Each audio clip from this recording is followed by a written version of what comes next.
What can be taking him so long, she thinks. Rapunzel looks down at her long hair and decides that she has had enough of all this waiting. Taking out a pair of sewing scissors, Rapunzel cuts off her long hair. Come on now, dog. Come on, man.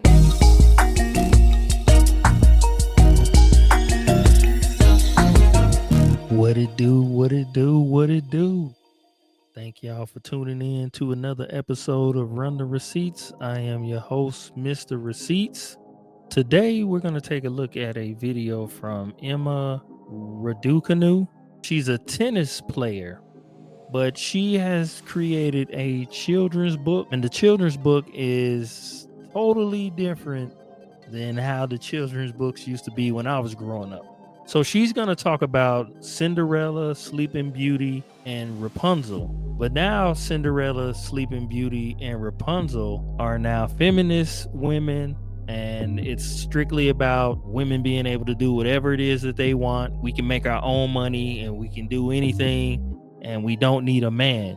So these are the children's books that we have today that society is pushing upon our young ladies. And we see the direction everything is going now, where it's just strictly about independence and not about family anymore. And we see how destructive that's actually becoming. So we're going to take a look at this. I'm only going to show you the end part because it's too long. So we're going to take a look at Rapunzel and go from there. We'll do some commentary from there. So let's go ahead and take a listen. That's right. Sleeping Beauty was opening the post in bed. One of the letters is from her friend Rapunzel, who is trapped in a tower, held prisoner there by a wicked witch. The tower has no stairs and no doors, so Rapunzel is waiting to be rescued by a handsome prince. What can be taking him so long, she thinks. Rapunzel looks down at her long hair, which now almost touches the ground, and decides that she has had enough of all this waiting and will take matters into her own hands. Taking out a pair of sewing scissors, Rapunzel cuts off her long hair. So one of the things that I remember about Rapunzel was, Rapunzel, let down your hair. And she had that long, beautiful hair. And that was something that she took pride in. So now the prince is taking too long and I'm going to take matters into my own hand. And the first sign of independence is I'm going to cut my own hair off. That long, beautiful hair that I used to have, I'm going to shave my head. Let's continue. Ties it firmly to the window frame and uses it as a rope to lower herself out of the window. Free at last, Rapunzel visits the wicked witch to give her a piece of her mind and decides to make her an offer. Rapunzel has plans. She borrows money from the bank to turn the tower into 3 beautiful flats, adding doors and a staircase, as well as beautiful kitchens, bathrooms, and bedrooms. So she's able to do this. She took some money out. She cut her own hair off, shaved it off. Said, forget the man, I'm gonna go do my own thing. And then she goes out there and she starts to build her own buildings. But notice who's working on the buildings though. If this is strictly about women power, women being able to do their own thing, who pulled up in the cement truck? And then who are the ones that are still working on this building? But you don't need no man though, according to Emma and feminist women. But you can't even keep us out of your own fairy tales. But let's continue. She decides to live in the top one herself. It has magnificent views. Rapunzel invites her friends Cinderella and Sleeping Beauty to live in the other 2 flats, and in return they give her money each month, which helps her to repay the money she has borrowed. After a while, she receives enough money to buy more towers for more people to rent. Rapunzel is now a free woman who earns lots of money and is able to live well. She even has some spare money which she can use to buy a share in Cinderella's new and exciting sports shoe business.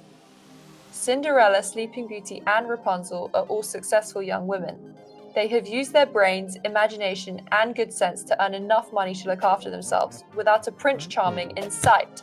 So we gonna go out here and we gonna be successful business women, and we don't need no man. We can do everything on our own. But that's not reality, because these women are still out here sleeping with men.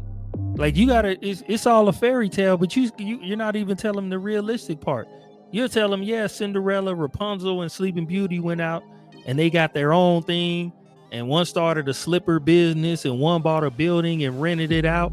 But in reality, all these women who are hearing these things, at some point they're going to crave a man and they're going to want a relationship with a man. But you're telling them that no, they don't need no man, but that's not nature. That's not natural.